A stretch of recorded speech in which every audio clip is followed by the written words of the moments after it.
Ashwagandha is a fantastic adaptogen, but you're probably utilizing it wrong.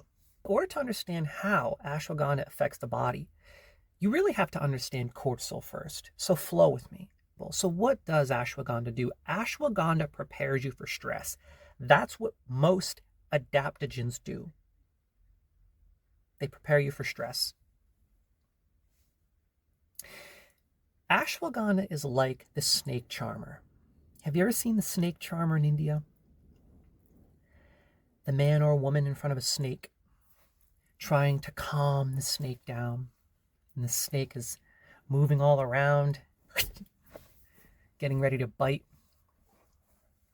But the snake charmer tends to calm the snake down and soothe the snake's soul.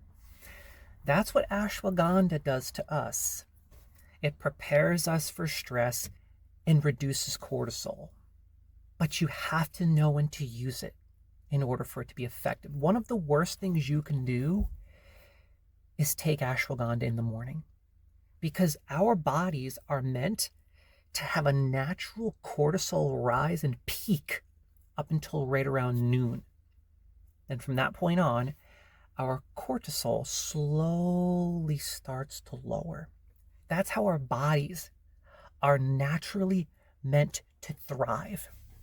So to take ashwagandha in the morning is like taking away a lot of your energy and motivation, which is why a lot of people online mention that ashwagandha desensitizes them. And that's also because they're overdosing ashwagandha. The secret to taking ashwagandha is actually microdosing it before bed. Just a small dosage before you go to sleep to help accommodate that cortisol descending and easing you into a great night of sleep, which is the key to life. A good night of sleep is a good life.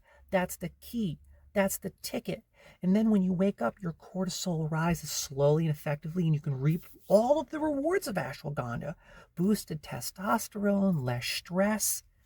It can be a fantastic adaptogen, but you have to use it wisely. So I would recommend 70 to 100 milligrams right before bed. No more than that. I wouldn't recommend any more than 100. In fact, less is more when it comes to ashwagandha. This adaptogen is very powerful, and it should not be utilized every single day. In fact, I typically use it every other day, right around 70 to 80 milligrams right before bed with reishi.